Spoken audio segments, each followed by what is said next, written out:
O Apocalipse revela o trono de Deus em sua glória, cercado pelos 24 anciãos, pelos 4 seres viventes e pelos enigmáticos ofanins, uma visão que mergulha o coração humano no maior mistério do universo. João descreve a sala celestial não como metáfora, mas como realidade palpável, o centro de toda a autoridade e poder, onde os decretos que sustentam o cosmos são pronunciados. Essa visão não apenas impressiona, mas confronta, pois diante do trono eterno, tudo o que é passageiro perde o seu valor. Quando ele relata que viu alguém assentado em majestade, resplandecendo como pedras preciosas, cercado por relâmpagos e trovões, a cena não se apresenta como uma pintura estática, mas como a revelação de um reino vivo, ativo, dinâmico. O trono é a fonte do governo divino. Os anciãos representam a plenitude do povo redimido. Os querubins proclamam a santidade incessante do Criador e os ofanins, as rodas cheias de olhos, mostram a onisciência e a onipresença daquele que reina para sempre. Apocalipse capítulo 4, versículo 2, descreve: E imediatamente eu fui arrebatado em espírito, e eis que estava um trono armado no céu e um assentado sobre o trono. Desde o princípio da revelação, a Bíblia conduz a humanidade à compreensão de que não existe trono terrestre capaz de se comparar ao trono do Altíssimo. Os reis da terra se assentam em cadeiras de poder que se desgastam, seus impérios passam, mas diante do trono celestial, a eternidade se estabelece. O que João contemplou não foi apenas um espetáculo, mas o desvelar do centro absoluto, de onde emanam juízos, decretos e misericórdias. A presença dos 24 anciãos coroados de ouro não é detalhe estético, mas a revelação de uma realidade espiritual profunda. Eles representam a vitória concedida aos que perseveram na fé, aqueles que receberam a promessa da coroa da vida, conforme Apocalipse capítulo 2, versículo 10. Sê fiel até a morte, e dar-te-ei a coroa da vida.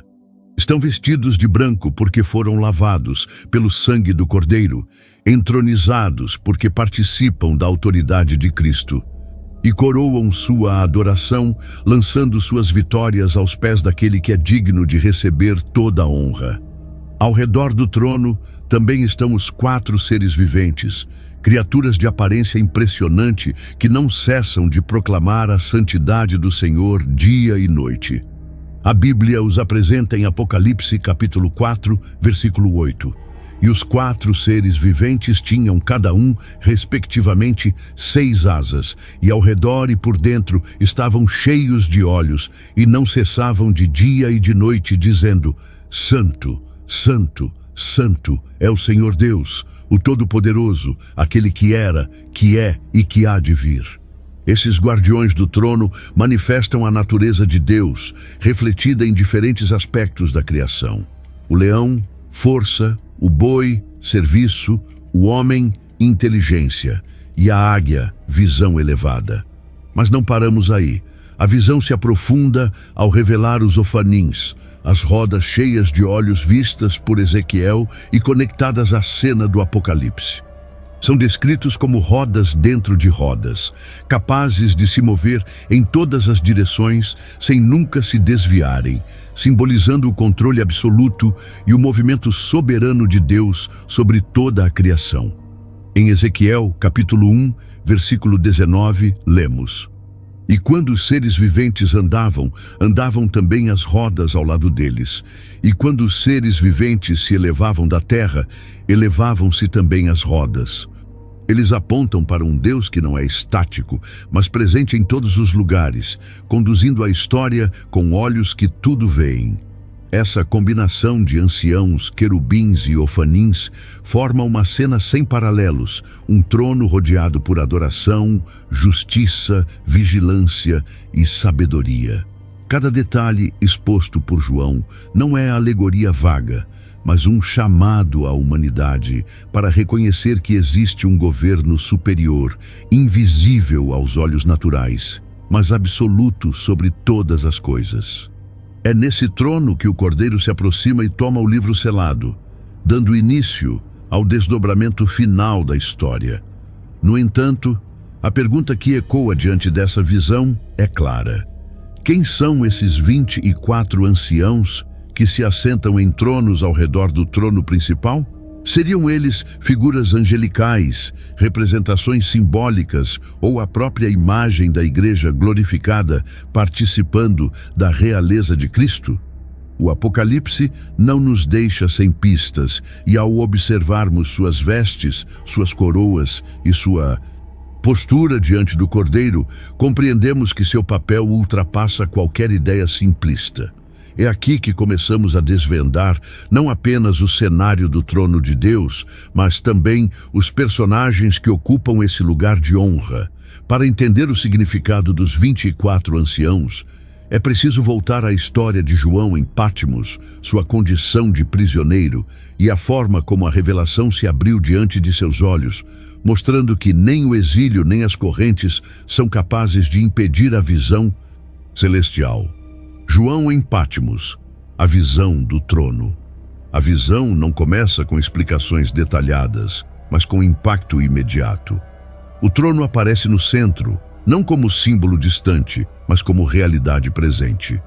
João descreve aquele que estava assentado como semelhante ao jaspe e à sardônica, pedras preciosas de brilho incomparável, revelando pureza, juízo e majestade. Em torno do trono havia um arco-íris semelhante à esmeralda, lembrando a promessa eterna de que o juízo divino nunca é separado da misericórdia. Esse contraste entre juízo e graça é a primeira chave para entender o mistério do trono. Os trovões e relâmpagos que saem diante dele falam do poder incontestável de Deus, mas o arco-íris demonstra que sua justiça nunca se desconecta do amor. O trono é, ao mesmo tempo, lugar de temor e de esperança. É diante dele que todos os povos, reis e nações encontram seu destino, e é dele que partem os decretos que sustentam toda a criação. João não está descrevendo uma ideia abstrata, mas a realidade espiritual mais sólida que existe. O trono é a base de tudo, e diante dele até mesmo os reinos mais poderosos da terra se curvam. O Salmo 97 confirma essa imagem ao declarar: nuvens e escuridão estão ao redor dele. Justiça e juízo são a base do seu trono. Versículo 2. A cena é carregada de força, como se o próprio universo prendesse a respiração diante da majestade que João contemplava. Ao redor do trono central, João percebe 24 tronos menores, cada um ocupado por anciãos vestidos de branco e coroados de ouro. Essa visão abre o caminho para um novo mistério, pois aqueles que participam da sala celestial não são apenas espectadores, mas fazem parte da ordem de governo. O exílio em Patmos dá lugar a um salão, onde o céu se revela em sua plenitude. Mas antes de compreender quem são os anciãos e o papel que exercem, é preciso fixar os olhos no coração da visão: o trono em si. O livro de Daniel já havia antecipado algo semelhante quando descreveu o ancião de dias, cujo trono era de fogo e cujas rodas ardiam em chamas. Daniel capítulo 7, versículo 9. João agora confirma aquilo que os profetas anunciaram séculos antes. O trono de Deus é vivo, é ativo, é cercado de movimento, relâmpagos e vozes, não é estático nem limitado por fronteiras. Essa revelação tem implicações diretas para o presente. Para um homem prisioneiro em uma ilha solitária, ver o governo supremo de Deus era mais do que visão, era consolo. Significava que mesmo quando Roma parecia dominar, a última palavra não estava com César, mas com o Senhor assentado sobre o trono. O Apocalipse nasce assim. não como um livro de terror, mas como um chamado à esperança inabalável de que o governo eterno já está estabelecido. Nada escapa ao trono. As vozes que João ouve ecoam como comandos celestiais que determinam a ordem da história. Quando ele descreve a sala do trono, não fala apenas de adoração, mas de governo, autoridade e direção. Ali se decide o destino das nações, dali partem os juízos e dali procede a vida. É por isso que o profeta Isaías já havia proclamado: o Senhor ainda está assentado sobre o trono, alto e sublime. Isaías capítulo 6, versículo 1. João contempla não apenas o centro do universo, mas o coração de toda a revelação. É nesse ponto que a narrativa começa a expandir-se, mostrando que o trono de Deus nunca está sozinho, mas cercado por seres que participam ativamente da adoração e da execução de sua vontade.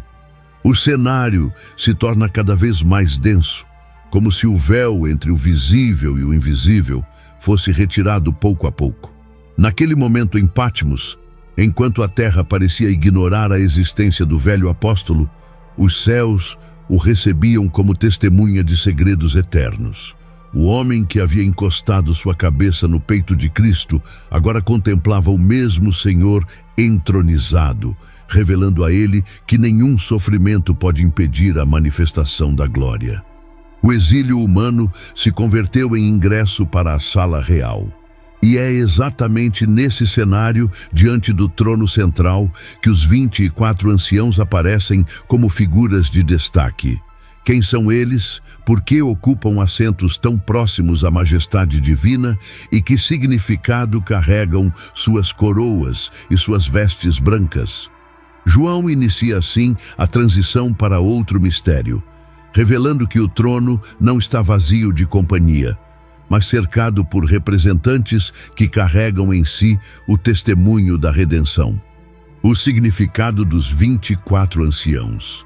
Ao redor do trono central, João vê 24 tronos menores. Sobre eles estão sentados anciãos, vestidos de branco e com coroas de ouro. A cena é enigmática, mas cada detalhe carrega uma mensagem poderosa. Não são meros espectadores, mas parte ativa da corte celestial. O número 24 não surge ao acaso. Em toda a Escritura, o número 12 aparece como símbolo de governo e plenitude. 12 eram as tribos de Israel, fundamento da antiga aliança. 12 foram os apóstolos escolhidos por Cristo, pilares da nova aliança. Quando João enxerga 24, ele contempla a união entre as duas alianças, o povo de Deus completo, tanto da promessa feita a Abraão, quanto da obra consumada em Cristo. É a representação da totalidade da redenção, um testemunho de que nada foi deixado de fora. Os trajes brancos dos anciãos confirmam essa identidade. Em Apocalipse, capítulo 3, versículo 5, Cristo havia prometido: o que vencer será vestido de vestes brancas e de maneira nenhuma riscarei o seu nome do livro da vida. As roupas não são fruto de pureza própria, mas da justiça de Cristo concedida aos redimidos. Cada ancião sentado diante do trono é um lembrete de que a salvação não é uma ideia distante, mas uma realidade já conquistada. As coroas de ouro acrescentam outro elemento de mistério. Não são coroas de reis terrenos, mas o Stéfanos, a coroa do vencedor. O apóstolo Paulo falou dela em 2 Timóteo capítulo 4, versículo 8. Desde agora, a coroa da justiça me está guardada, a qual o Senhor, justo juiz, me dará naquele dia, e não somente a mim, mas também a todos os que amarem a sua vinda. Estar coroado diante do trono significa que a corrida da fé foi completada. A vitória final foi alcançada e toda a recompensa é devolvida em adoração ao Senhor. Outra evidência de que esses anciãos não são anjos, mas homens redimidos, está na própria linguagem. O termo presbíteros nunca é usado na Bíblia para descrever anjos, apenas líderes humanos. Além disso, em Apocalipse capítulo 5, versículo 9, eles cantam ao Cordeiro: com o teu sangue compraste para Deus homens de toda tribo, língua, povo e nação. Esse cântico não poderia ser entoado por seres angelicais, pois apenas os redimidos podem proclamar terem sido comprados pelo sangue. Esses detalhes revelam que os 24 anciãos simbolizam a Igreja glorificada. São representantes de todos os que perseveraram na fé, testemunhas vivas de que a promessa foi cumprida. Eles participam do governo com Cristo, assentados em tronos porque receberam a autoridade da parte do Senhor. Em Apocalipse, capítulo 3, versículo 21, está escrito: ao que vencer lhe concederei que se assente comigo no meu trono, assim como eu venci e me assentei com meu Pai no seu trono. A presença dos anciãos no céu mostra que o plano de Deus já contempla o futuro de seu povo. O cenário não é apenas sobre anjos e seres celestiais, mas sobre homens e mulheres que venceram pelo sangue do Cordeiro. A igreja não está distante, mas representada diante do trono, antecipando o destino final de todos os salvos. Essa revelação levanta ainda outra questão. Se os anciãos representam os redimidos, o que significa sua postura de lançar coroas diante do trono? Eles reconhecem que toda vitória, toda conquista e todo mérito pertencem apenas ao Senhor. Nada é deles, tudo vem de Cristo. É um ato de rendição total, um testemunho de que mesmo a glória recebida precisa ser devolvida àquele que é digno. O mistério, no entanto, se torna ainda mais profundo. Se os anciãos são a igreja, quem são os outros seres que cercam o trono? Aqueles que João descreve com formas tão estranhas e assustadoras, cheios de olhos e proclamando sem cessar a santidade divina. O cenário avança e a visão deixa claro que, além da representação dos redimidos, existem guardiões do próprio trono de Deus, cuja natureza ultrapassa nossa compreensão. Os 4 seres viventes, guardiões do trono. Quando João descreve o trono celestial, a atenção se volta para criaturas que desafiam a lógica humana. Eles não são homens redimidos, nem se parecem com qualquer ser angelical comum. O apóstolo os chama de seres viventes e os coloca na posição mais próxima ao trono, como guardiões diretos da santidade de Deus. Sua presença é tão impactante que, ao lê-los, o coração humano é forçado a reconhecer que existe uma ordem espiritual além da compreensão terrena.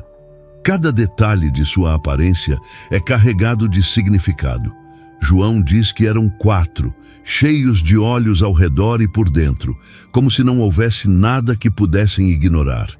O primeiro tinha a aparência de leão, o segundo parecia um boi, o terceiro tinha rosto de homem, e o quarto era semelhante a uma águia em voo.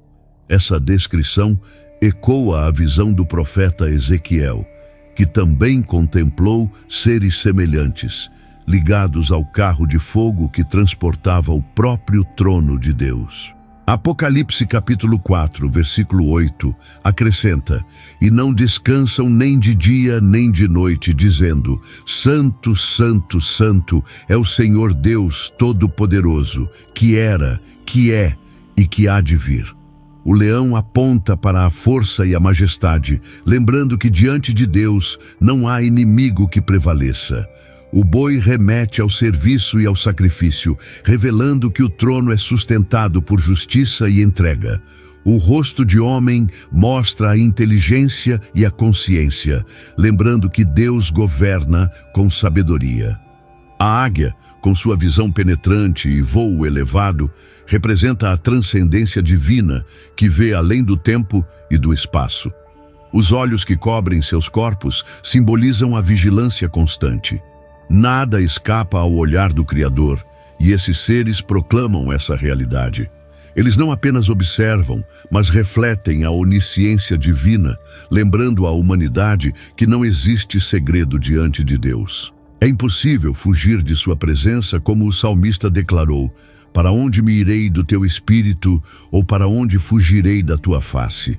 Salmo 139, versículo 7. Sua função primordial é adorar. Enquanto os anciãos representam os redimidos, os seres viventes representam a ordem angelical mais elevada, cujo propósito é exaltar a santidade divina sem cessar. Eles não pedem, não questionam, apenas declaram a verdade eterna. Santo é o Senhor. Esse cântico contínuo não é repetição vazia, mas a proclamação incessante de uma realidade que nunca se esgota. Cada instante da eternidade revela novos aspectos da santidade de Deus, e por isso nunca há silêncio diante do trono. Mas sua função não se limita à adoração. Em Apocalipse capítulo 6, João os descreve convocando os juízos do Cordeiro à medida que os selos são abertos. Eles são instrumentos ativos na execução da justiça divina sobre a terra. Quando o primeiro selo é rompido, um dos seres viventes diz: "Vem e vê", e o cavalo branco aparece. No segundo selo, outro chama o cavalo vermelho, e assim sucessivamente. Eles não apenas cantam, mas também proclamam o início dos atos de julgamento. Essa dupla função, adoração e justiça, mostra que a santidade de Deus não é abstrata, ela se manifesta em louvor e também em juízo. Os 4 seres viventes são, portanto, testemunhas vivas de que a adoração verdadeira nunca está separada da justiça. Proclamam a santidade e, ao mesmo tempo, participam da ordem que sustenta o governo eterno. Sua posição ao redor do trono revela proximidade. Estão mais próximos que os anciãos, como se guardassem a presença de Deus. No Antigo Testamento, os querubins cobriam com suas asas o propiciatório da Arca da Aliança, lugar onde a glória de Deus se manifestava. Da mesma forma, os 4 seres viventes cercam o trono, lembrando que o acesso à presença do Altíssimo é cercado de reverência. Não é possível se aproximar de Deus de qualquer maneira, pois diante dele só permanece o que é santo. Essa imagem impacta a própria vida de fé.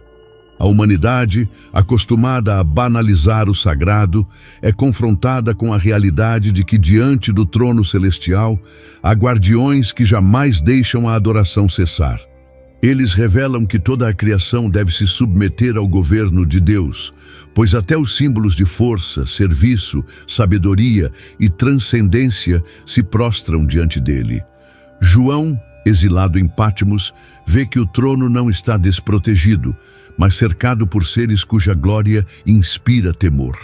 O cristão perseguido na terra é lembrado de que existe uma ordem celestial vigilante que participa tanto da adoração quanto da execução dos decretos divinos. O trono é intocável, protegido pela santidade e pela justiça do Senhor.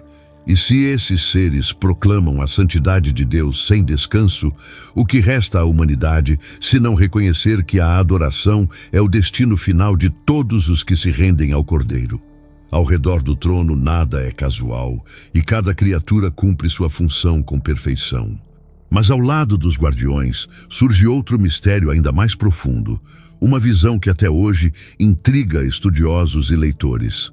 As rodas cheias de olhos, os ofanins, que se movem em perfeita harmonia com o trono flamejante. O mistério dos ofanins, as rodas de fogo. Antes de continuarmos, se este conteúdo tem abençoado sua vida, curta, comente e compartilhe. Se inscreva no canal. E se quiser abençoar o canal, clique no botão Valeu Demais e deixe uma oferta de qualquer valor, ou se torne membro. Assim, continuamos investindo em pesquisa e melhorias para abençoar ainda mais a sua vida. Continuando. Se os 4 seres viventes já pareciam desafiar os limites da imaginação, João e os profetas do Antigo Testamento viram algo ainda mais enigmático. Ezequiel descreveu rodas de fogo cheias de olhos, movendo-se em perfeita harmonia com os seres viventes. Não eram simples engrenagens, mas entidades vivas, dotadas de consciência, ligadas diretamente ao movimento do trono de Deus. Esses seres ficaram conhecidos como Ofanins, as rodas que sustentam e acompanham o trono celestial. Ezequiel, capítulo 1, versículo 15, afirma: "E vi os seres viventes, e eis que havia uma roda sobre a terra, junto aos seres viventes, para as suas 4 faces." Mais adiante, ele acrescenta que as rodas eram como berilo brilhante e que cada uma parecia uma roda dentro de outra. Sua descrição evoca complexidade, profundidade e mistério. Não se trata de um detalhe arquitetônico, mas de uma revelação da dinâmica do governo divino. As rodas estavam cheias de olhos ao redor. Esse detalhe não pode ser ignorado. Olhos representam vigilância, percepção, conhecimento. Os Ofanins são símbolo da onisciência divina, mostrando que nada escapa ao olhar do Criador. Não existe sombra, segredo ou lugar escondido. A visão desses olhos que cobrem as rodas anuncia que todo o movimento do trono é feito com total consciência e sabedoria. Outro detalhe impressionante é que as rodas se moviam em todas as direções, sem precisar virar. Onde o Espírito queria ir, elas iam, em perfeita sintonia com os seres viventes. Esse detalhe é revelado em Ezequiel, capítulo 1, versículo 20. Para onde o Espírito queria ir, iam, e as rodas se elevavam juntamente com eles, porque o Espírito dos seres viventes estava nas rodas. A mensagem é clara.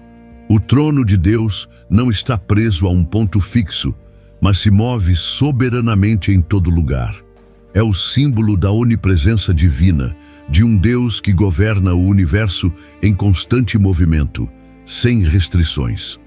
Quando Daniel também viu o trono do ancião de dias, descreveu suas rodas em chamas, Daniel capítulo 7, versículo 9. A mesma imagem aparece. O trono de Deus não repousa sobre colunas imóveis, mas sobre rodas de fogo. Isso mostra que a glória de Deus é dinâmica, ativa, irresistível. O fogo que consome e purifica é a base de seu governo. Nenhum império humano, por mais sólido que pareça, pode competir com a mobilidade do trono eterno. Os Ofanins, portanto, não são apenas seres misteriosos, mas a revelação de atributos divinos. Seus olhos proclamam a onisciência, sua mobilidade proclama a onipresença, e o fogo que os envolve proclama a onipotência. Eles são a expressão de que Deus vê tudo, está em todo lugar e age com poder absoluto. O trono não está limitado pelo espaço ou tempo. Essa visão impactava de forma especial os exilados de Israel, que ouviram a mensagem de Ezequiel em Babilônia. O templo de Jerusalém havia sido destruído, e muitos acreditavam que a presença de Deus havia se limitado àquele lugar. Mas quando o profeta descreve o trono de Deus em movimento, sustentado por rodas que avançam em todas as direções, ele estava proclamando que o Senhor não está preso a paredes nem a fronteiras. Sua glória se move onde quer, e sua presença alcança até os cativos. Essa mesma mensagem se aplica à igreja perseguida que recebia o Apocalipse. João estava isolado em Pátimos, mas os Ofanins mostram que o trono de Deus não está distante. Ele se move sobre a terra, governando cada detalhe da história. É por isso que mesmo os impérios que pareciam inabaláveis diante de João foram apenas poeira diante da eternidade. Os Ofanins também revelam a ordem perfeita do trono. Apesar da complexidade de suas rodas dentro de rodas, não havia caos. Tudo se movia em sincronia, como se uma inteligência superior coordenasse cada detalhe. Isso mostra que o governo de Deus não é confuso nem contraditório, mas perfeito em cada movimento. Mesmo quando o mundo parece desordenado, há uma ordem invisível que sustenta os acontecimentos. O mistério das rodas também nos convida a contemplar a grandeza de Deus. Enquanto os anciãos e os seres viventes representam aspectos mais compreensíveis da adoração e da justiça, os Ofanins permanecem envoltos em enigma. Eles lembram que nem tudo pode ser explicado pela razão humana. Há dimensões da glória divina que só podem ser admiradas com reverência. Essa cena nos conduz a uma percepção maior. O trono de Deus é o centro do universo, não porque está fixo em um lugar, mas porque governa em movimento, pairando sobre a criação com olhos que tudo veem. E se diante dos anciãos e dos seres viventes já havia reverência, diante dos ofanins o mistério alcança sua profundidade máxima. E é a partir desse trono vivo e em movimento, sustentado por rodas em chamas e cercado de olhos, que João compreende a autoridade final do Criador. Mas a visão não termina aí. Ao contemplar a majestade desse trono, ele percebe os sinais que procedem dele, relâmpagos, trovões e vozes, revelando que não se trata apenas de adoração, mas também do centro de onde fluem justiça e juízo sobre toda a terra. O trono de Deus, centro do universo. Depois de mostrar os anciãos, os seres viventes e os ofanins, João volta seus olhos para o coração da visão, o trono em si. Tudo o que ele descreveu até agora gira ao redor desse ponto central. É o trono que sustenta, comanda e define toda a realidade. Não é apenas um símbolo de governo, mas o verdadeiro centro do universo, de onde procedem a adoração, justiça, misericórdia e juízo. João vê que do trono saem relâmpagos, vozes e trovões. A cena evoca os dias de Moisés no Sinai, quando o monte tremeu diante da presença divina. Apocalipse capítulo 4, versículo 5 afirma: "E do trono saíam relâmpagos e trovões e vozes, e diante do trono ardiam 7 lâmpadas de fogo, as quais são os 7 Espíritos de Deus." Esses sinais lembram que o trono não é um lugar de silêncio, mas de manifestação contínua do poder divino. Cada som, cada clarão, cada lampejo é um anúncio de que o Rei está vivo e governa sobre todas as coisas. O trono é, ao mesmo tempo, majestade e juízo. Os relâmpagos e trovões revelam que a presença de Deus não pode ser tratada como algo comum. Ele é santo, e sua santidade se manifesta em poder que abala céus e terra. As vozes que João escuta podem ser entendidas como decretos divinos, ordens que partem do centro da eternidade para determinar o curso da história. Assim como no Êxodo, o Sinai não foi apenas um espetáculo de fogo, mas um momento de entrega da lei. Aqui o trono é o lugar de onde emanam os mandamentos eternos. Outro detalhe impressionante é o mar de vidro semelhante ao cristal que João vê diante do trono. Essa imagem traz à memória o mar de bronze do Templo de Salomão, mas agora não é apenas símbolo ritual. O mar de vidro representa a pureza, a transparência e a imutabilidade do governo divino. É como se a criação inteira fosse refletida diante de Deus, clara e exposta, sem nada a esconder. Nenhum segredo humano pode se manter oculto diante desse espelho celestial. Diante do trono, João também vê as 7 lâmpadas acesas, os 7 Espíritos de Deus. Essa visão reforça a plenitude do Espírito Santo presente na sala do trono, operando em cada detalhe da adoração e do juízo. O trono, portanto, não é apenas o assento do Pai, mas o centro da ação trinitária. O Pai governa, o Filho se apresenta como Cordeiro e o Espírito manifesta sua plenitude. O trono aparece não apenas como ponto fixo, mas como fonte que sustenta todas as coisas. O profeta Isaías já havia descrito algo semelhante. O Senhor ainda está assentado sobre o trono, alto e sublime, e a orla do seu manto enchia o templo. Isaías capítulo 6, versículo 1. A visão de João confirma que esse mesmo trono, visto séculos antes, permanece inabalável, cheio de glória e cercado de adoração. Para o cristão do primeiro século, perseguido por Roma, essa imagem era um lembrete de que César não era o centro do mundo. A política, o império e a força militar não governavam a história. O verdadeiro centro estava acima de tudo no céu, onde o trono de Deus permanece intocado. Esse é o consolo que João transmite. Por mais que o mundo aparente estar em caos, a sala do trono não conhece desordem. Lá, cada voz e cada relâmpago confirmam que nada foge do controle do Altíssimo. O trono também é o ponto onde justiça e misericórdia se encontram. É dali que o Cordeiro tomará o livro selado e abrirá cada selo, revelando os juízos que cairão sobre a terra. Mas antes dos selos, antes dos juízos, há adoração. Isso revela uma ordem divina. O governo de Deus não começa com destruição, mas com santidade, louvor e reconhecimento de sua glória. Juízo e graça se unem no mesmo centro. Essa realidade confronta nossa percepção humana. Vivemos em um mundo que coloca os centros de poder em capitais, palácios e tronos passageiros. Mas João mostra que o verdadeiro eixo da história não está na terra, e sim no céu. Tudo o que acontece no mundo é reflexo de decretos que partem desse trono eterno. É nele que se decide a ascensão e queda de reinos, a vida e a morte, o futuro e a eternidade.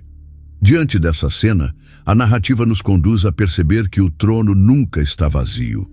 Ele é cercado por seres que revelam atributos diferentes de Deus. Mas além dos anciãos, dos querubins e dos ofanins, a visão aponta para algo ainda mais profundo. A conexão entre esses seres e os atributos divinos que eles refletem.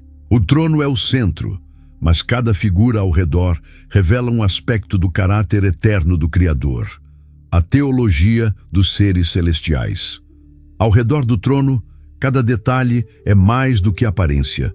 É revelação. Os 24 anciãos, os 4 seres viventes e os ofanins não são apenas figuras enigmáticas, mas símbolos vivos que comunicam verdades profundas sobre os atributos de Deus. O Apocalipse não apresenta esses seres como curiosidades, mas como reflexos da própria natureza divina. Nos anciãos, vemos a igreja glorificada, testemunhando a vitória da redenção. Suas coroas e vestes brancas apontam para a justiça concedida pelo Cordeiro, e sua posição em tronos menores mostra a promessa cumprida de reinar com Cristo. Eles revelam que o plano de Deus não termina apenas com a salvação individual, mas com um povo inteiro reinando ao lado de seu Senhor. Aqui se manifesta a graça e a fidelidade divina, pois o homem caído é transformado em participante da glória eterna. Nos 4 seres viventes, a teologia da santidade é escancarada. Eles representam a criação em sua totalidade, força, serviço, sabedoria e transcendência, prostrada diante do trono. Seus olhos por toda parte revelam que a santidade de Deus não é limitada a um aspecto, mas se estende a todas as dimensões. Quando proclamam sem cessar, Santo, Santo, Santo, anunciam não apenas a pureza moral de Deus, mas sua separação absoluta de tudo o que é comum. Eles mostram que a adoração verdadeira começa reconhecendo quem Deus é em sua essência. Nos ofanins, contemplamos a teologia da soberania. Suas rodas cheias de olhos, movendo-se em todas as direções sem desviar, proclamam que o governo de Deus é absoluto. Eles são a imagem da onisciência, da onipresença e da onipotência. Onde o Espírito quer ir, eles vão. Isso nos ensina que o Senhor não está restrito a templos, culturas ou fronteiras, mas governa em movimento eterno. Seu trono não é estático, mas dinâmico, presente em cada canto do universo. Quando olhamos para o conjunto, percebemos que o trono celestial é uma sinfonia de atributos. Os anciãos revelam a graça da redenção, os seres viventes revelam a santidade e a criação submissa. Os ofanins revelam o poder soberano que sustenta tudo. Cada um ocupa seu lugar e juntos proclamam a grandeza do Criador.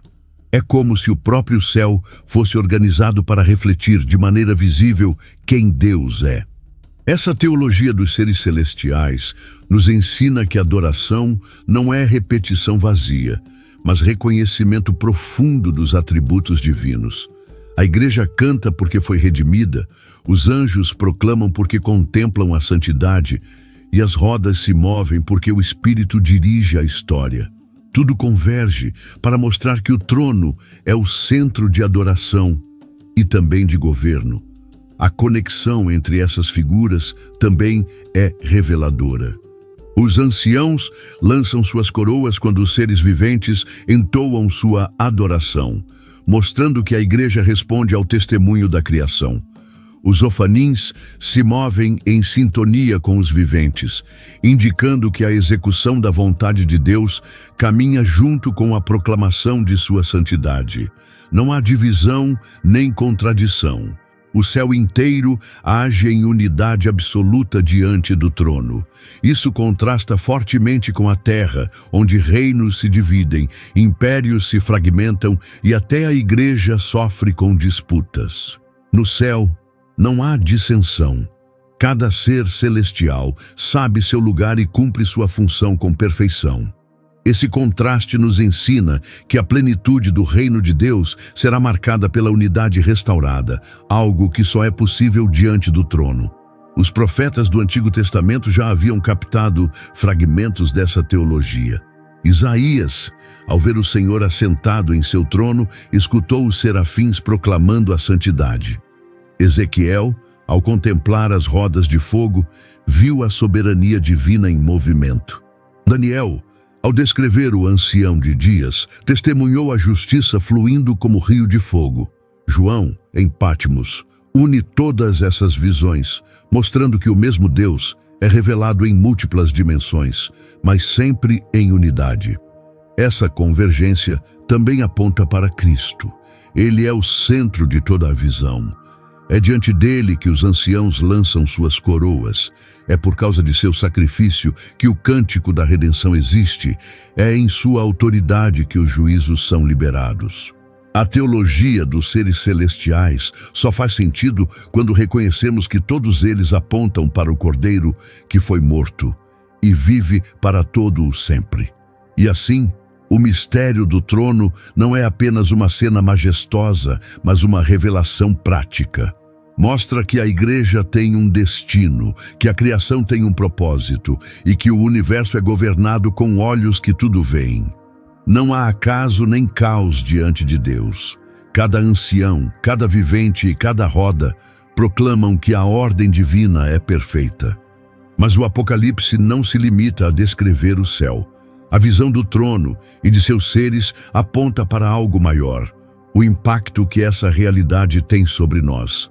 Se o céu vive em unidade, adoração e submissão, como deve viver a igreja na terra? É nesse ponto que a revelação conduz João e por meio dele a nós, o chamado da visão celestial para nós. A visão do trono não foi dada a João apenas como espetáculo celestial, mas como convocação. O apóstolo, exilado em Patmos, precisava transmitir à igreja perseguida que a realidade última não é o poder de Roma, nem a força dos impérios, mas o governo absoluto de Deus. Cada detalhe que ele descreve, os anciãos, os seres viventes, os ofanins, o mar de cristal e os relâmpagos, aponta para uma mensagem prática. A vida cristã deve ser vivida à luz do trono. O primeiro chamado é para a adoração.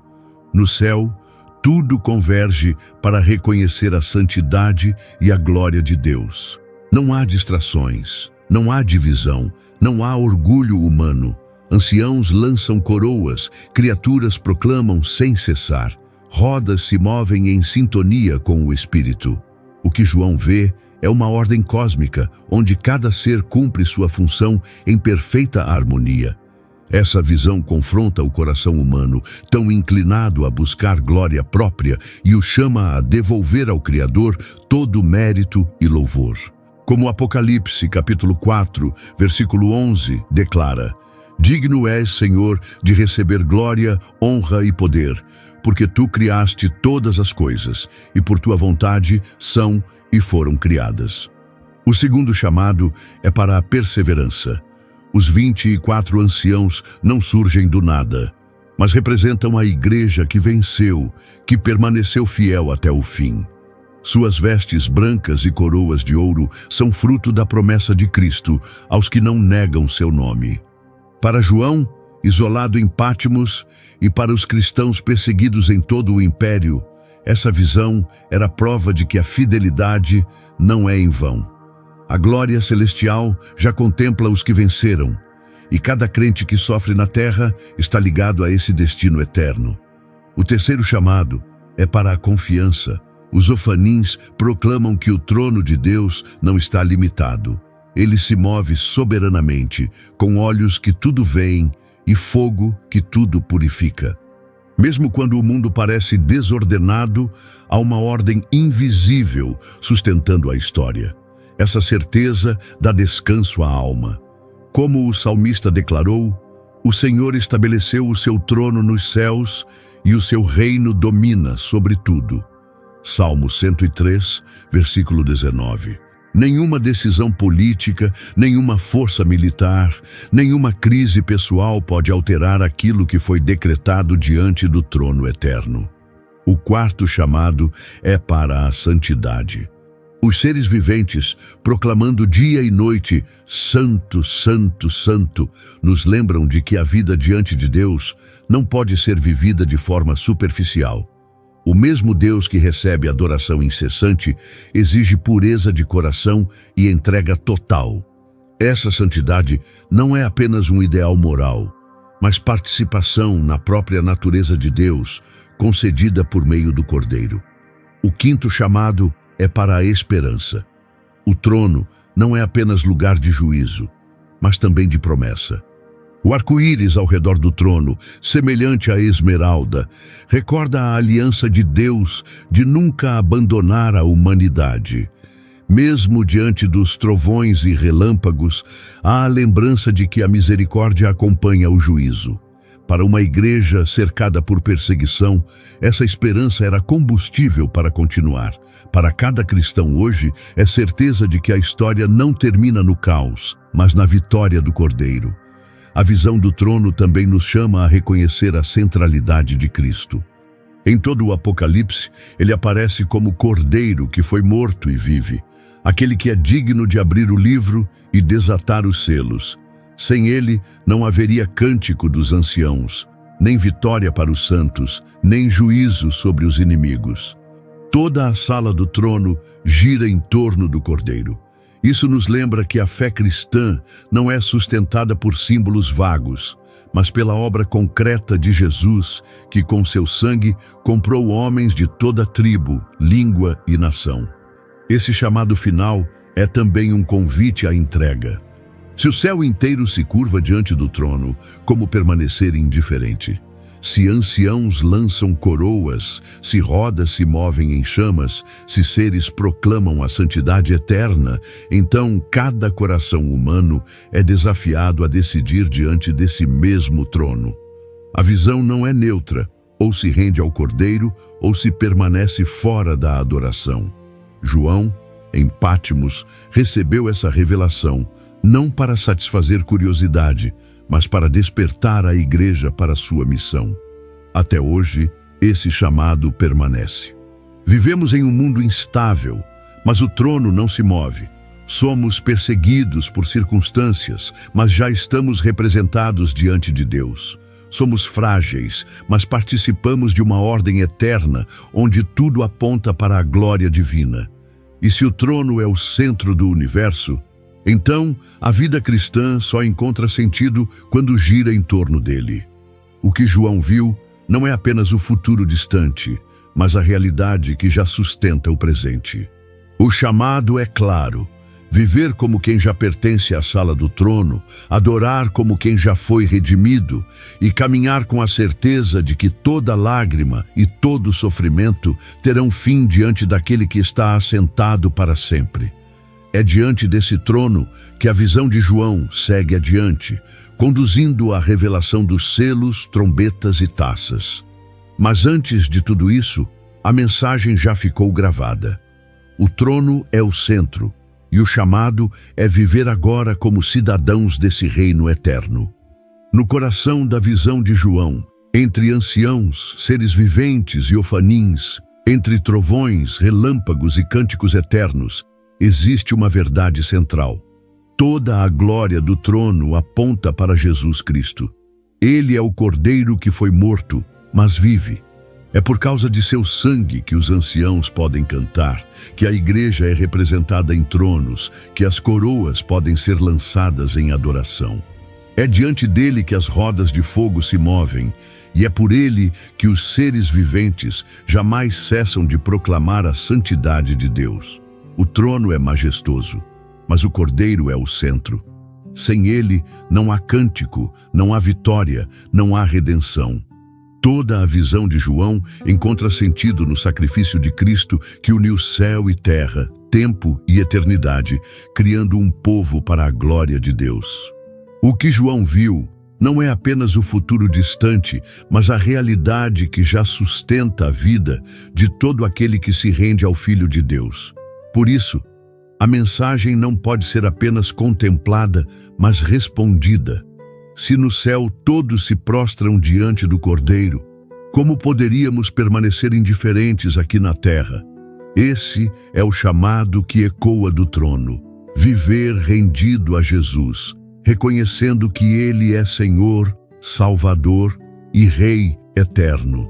Hoje, se você deseja se reconciliar com nosso Salvador Jesus Cristo, por ter se afastado dos caminhos, ou se deseja iniciar uma nova jornada rumo à salvação eterna, abra o coração e declare com fé: eu te aceito, Senhor Jesus, como meu único e suficiente Senhor e Salvador da minha vida.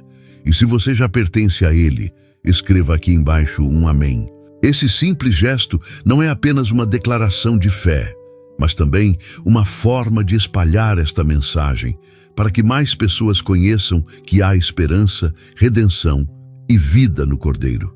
Que cada palavra desta visão gravada por João em Patmos nos lembre: o trono está ocupado, Cristo reina, e um dia todo joelho se dobrará diante dele. Até lá, vivamos como cidadãos desse reino eterno, aguardando com esperança o dia em que veremos face a face aquele que é digno de abrir o livro e desatar seus selos. Até a próxima!